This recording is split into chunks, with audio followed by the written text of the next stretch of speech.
Salutations à tous et à toutes, c'est FW et bienvenue sur 5/3, les 5 minutes de méditation matinale.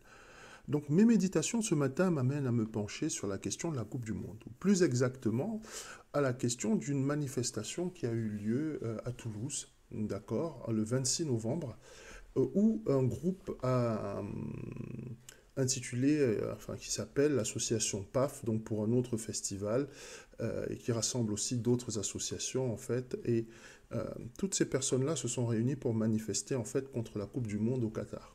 Il y a actuellement, même sur le net et un peu partout, un sentiment de contestation et de refus de cette Coupe du Monde au Qatar. C'est un sujet qui a été très clivant, même parmi les stars du football, notamment Cantona, qui a déclaré publiquement qu'il ne regarderait pas cette Coupe du Monde au Qatar, etc., en estimant que le Qatar n'avait aucune légitimité pour organiser la Coupe du Monde et que les conditions, selon Amnesty National, n'étaient pas réunies dans ce pays-là pour que la Coupe du Monde puisse y être organisée.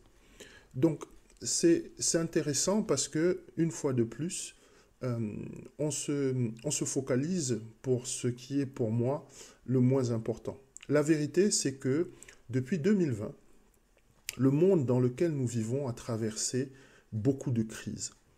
Et pour une fois que nous avons une occasion de nous retrouver tous ensemble, autour de quelque chose qui est autre chose, qui est différent de la guerre ou même de la maladie, puisque le Covid, à un certain moment, a réussi à rassembler les gens, et encore que malgré tout, ça a encore créé des tensions, puisque certaines personnes estimaient que le Covid venant de Chine, les Chinois posaient problème, les Chinois eux-mêmes estimaient que ce sont les Africains qui posaient problème, parce que soi-disant le Covid viendrait d'un singe. On a entendu toutes sortes de choses pendant cette période-là. Pour en revenir à la Coupe du Monde, moi, personnellement, je suis contre ce sentiment qui est de boycotter la Coupe du Monde au Qatar. C'est la seule occasion où nous avons la possibilité de voir toute la planète se rassembler sur autre chose qui est sur des sujets, sur autre chose, quelque chose de totalement différent, quelque chose de positif qui est le sport. Alors effectivement, il va y avoir des gagnants, il va y avoir des perdants, ce sera autre chose. Mais on a l'occasion de se rassembler.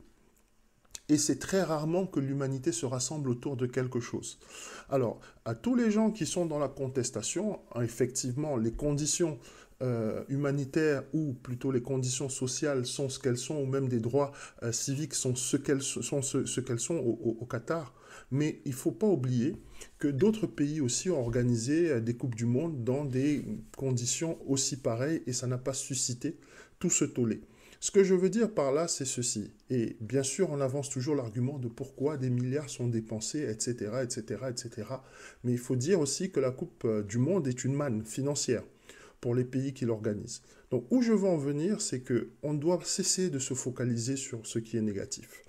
On a une culture, on a une tradition de toujours se focaliser sur le négatif et d'oublier le positif.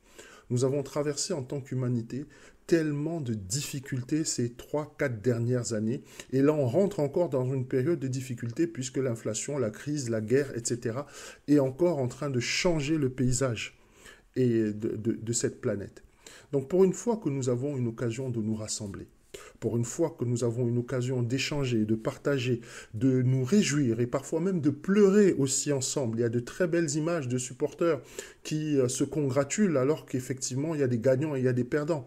Mais ces images-là sont celles que nous devons retenir. Nous focaliser sur le positif et non pas sur le négatif. Il est toujours beaucoup plus facile de détruire que de construire. Il est toujours beaucoup plus facile, d'accord, de se cacher derrière un clavier pour démonter, pour dénoncer, etc., sans faire le nécessaire. Effectivement, il y aura toujours dans le monde des pays qui vont organiser des événements et ces pays-là, eh bien, ne rempliront jamais les conditions qu'Amnesty International exige. Je ne suis pas là en train d'encourager ces pays à faire ce qu'ils font, parce que c'est mal.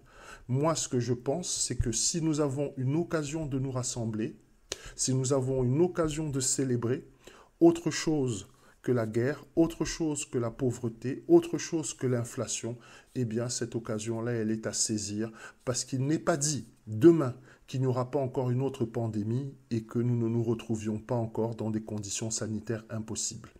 Voilà, je te souhaite une bonne journée.